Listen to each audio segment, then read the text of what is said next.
इस खबर के प्रायोजक हैं एप्रिलिया एंड वेस्पा स्कूटर्स, आसान किस्तों एवं भारी डिस्काउंट के साथ उपलब्ध। जल्द करें ऑफर सीमित समय तक के लिए। Motion coaching classes for IIT, NIT, AIIMS and NEET. Munna भाई की शौचालय टंकी सफाई।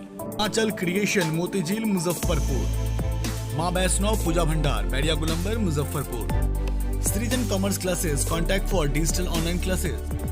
इरुडिशन classes, Saketpuri, Bibiganj, Muzaffarpur. Sahara evolves electrical vehicles showroom, cash purchase के साथ पाए भारी छूट। नमस्कार, बिहार दस्तक पर आप सभी का स्वागत है। मैं हूं लोकेश पुष्कर और कई मुद्दों के साथ, कई खबरों के साथ आप सभी के बीच लाइव हूं। आप मुझे देख पा रहे हैं बिहार दस्तक पर, तो खबर को देख रहे हैं तो आप इस वीडियो को जरूर शेयर करें ताकि ज्यादा से ज्यादा लोगों तक पहुंचे।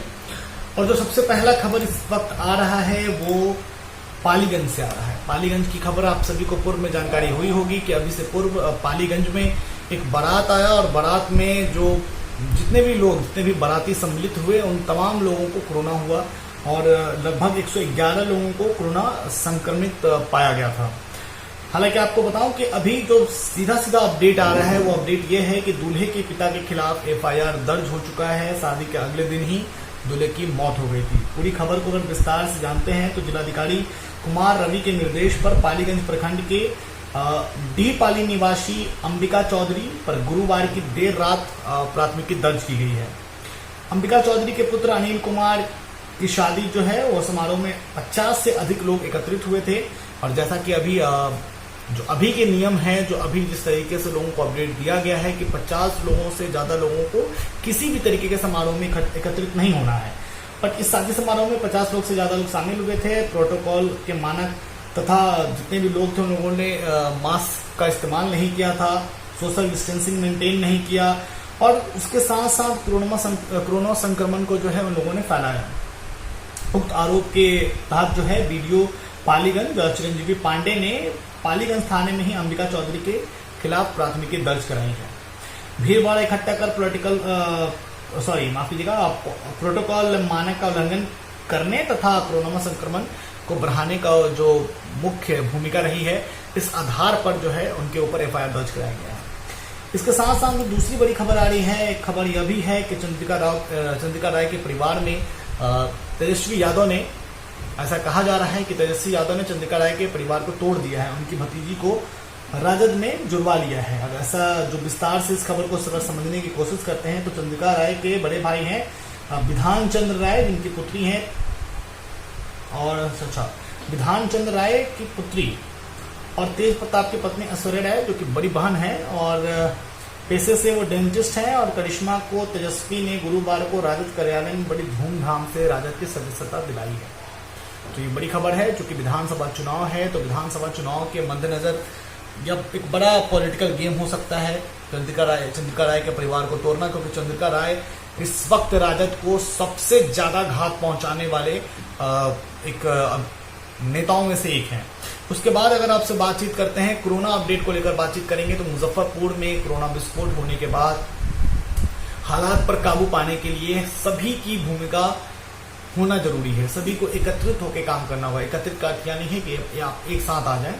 एकत्रित होने का अर्थ है कि आपको एकजुटता दिखानी है कार्य के आधार पर। जैसे आपको मास्क पहनना है, आप अगर, जैसे मैं अभी कार्यालय में बैठा हूं, आप देखें मैं अभी मास्क लेकर ही अंदर आया। अंदर आने के बाद जब मैंने खुद को सैनिटाइज किया और पूर्ण रूपेण मैंने देखा कि मैं अब स्वस्थ महसूस कर रहा हूं या यहाँ ऐसा कुछ माहौल नहीं है, सैनिटाइज होने के बाद ही मैंने मास्क हटाया। तो आप अगर घर से बाहर निकलते हैं, अपने कार्यालय से बाहर निकलते हैं या लोगों का आवागमन जिस जगह पे ज्यादा होता है वहां अगर आप जाते हैं तो मास्क जरूर लगाएं। मास्क लगाने के बाद जो सबसे अधिक इम्पोर्टेंट चीज है, महत्वपूर्ण चीज है कि आप स्वयं को सैनिटाइज जरूर करें। आप छोटा सा सैनिटाइजर का डिब्बा जो अपने पास रखें। थोड़ी देर पर आप जब किसी चीज के संपर्क में यदि आप आते हैं या आपको ऐसा आभास होता है, या हर थोड़ी देर पर ही आप अपने आप को हैंड वॉश करते हुए अपने आप को स्वच्छ रखें। इन तमाम चीजों के साथ साथ आप सोशल डिस्टेंसिंग का पालन जरूर करें। भीड़ भाड़ वाले इलाके में बिल्कुल ना जाएं। मार्केट में तभी जाएं जब आपको लगे कि नहीं इसकी अति आवश्यकता है। यदि अगर आप लगता है कि आपके नहीं जाने से भी काम हो सकता है तो आप बिल्कुल ना जाएं। अभी मुजफ्फरपुर में कई डॉक्टरों की कोरोना पॉजिटिव होने की खबरें आ रही हैं और बड़े बड़े डॉक्टर्स के उसमें नाम भी आ रहे हैं। हालांकि नाम अभी सोशल मीडिया पर या अन्य तरीकों से उसे सार्वजनिक करने की अधिकार नहीं दी गई है, तो मैं नाम तो नहीं बताऊंगा, बट कई ऐसे डॉक्टर हैं जो कोरोना पॉजिटिव पाए गए हैं। बट उसके अलावा एक खबर यह भी आ रही है कि बीते दिन कई डॉक्टरों का एक नाम के साथ एक लंबा सा लिस्ट बनाकर जो है एक वायरल कर दिया गया एक मैसेज को, जो कि पूरी तरीके से गलत था। उसमें कई डॉक्टर्स के नाम थे और यह बताया जा रहा था उस मैसेज के माध्यम से कि कई डॉक्टर पॉजिटिव पाए गए हैं, बट वास्तविकता कुछ और है। कुछ डॉक्टरों ने वीडियो जारी करते हुए सोशल मीडिया पर वीडियो को डालते हुए या पूरी तरीके से साफ कर दिया है कि वो कोरोना पॉजिटिव नहीं है, वो स्वस्थ है। बट कुछ शरारती तत्वों ने, मुजफ्फरपुर के कुछ शरारती तत्वों ने लगातार ऐसे वीडियो को वायरल करके लोगों के बीच में गलत खबरों का प्रचार प्रसार किया।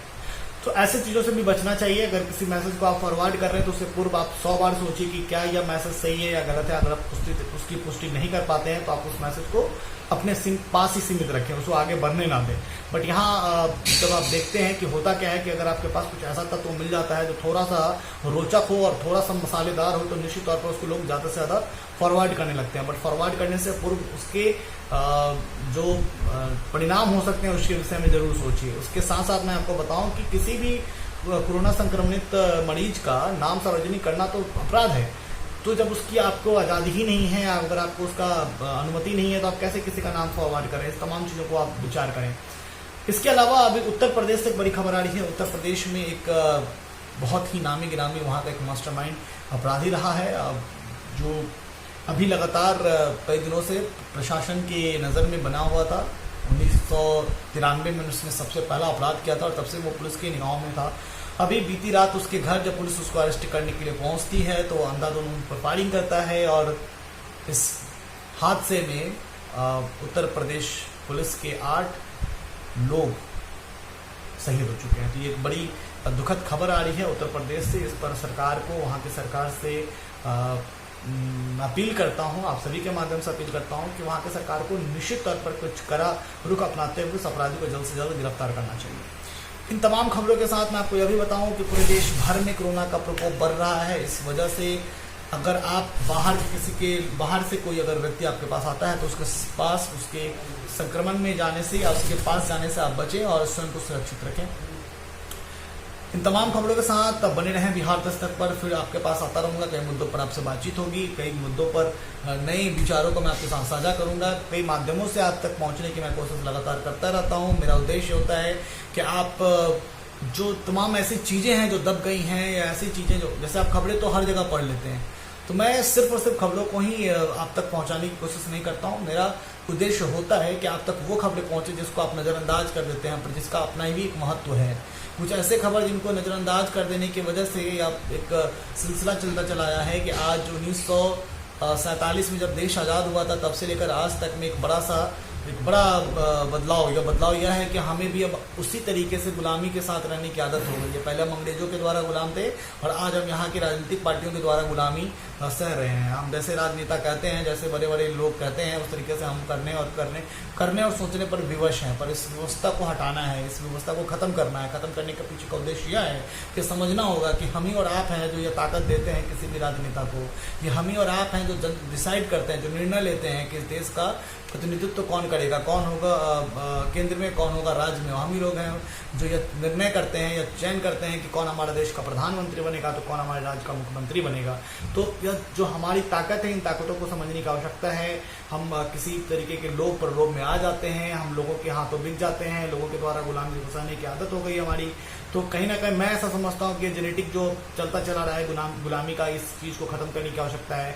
आप किसी के पिछलग्गू क्यों होंगे? आप स्वयं स्वयं आगे हैं और आगे आकर आप प्रतिनिधित्व करने की क्षमता आपके अंदर है। हर बिहार के हर एक युवा में क्षमता है।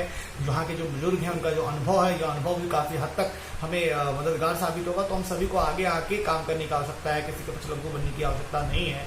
तो इन तमाम मानसिकता से बाहर निकलें, तमाम चीज़ों को अपील करते हुए मैं आप सभी से विदा चाहूँगा। और फिर अगले अपडेट तक आप मेरे साथ बने रहें। अगले अपडेट में कुछ नए खबरों के साथ और नए विचारों के साथ आप सबके साथ जुड़ूंगा मैं। नमस्कार, धन्यवाद, बने रहें बिहार दस्तक पर। और हाँ, मैं एक बार फिर से निवेदन करूँगा, इस वीडियो को ज़्यादा से ज़्यादा शेयर करें और मैक्सिमम बिहार दस्तक को आप अपना प्यार जरूर दें।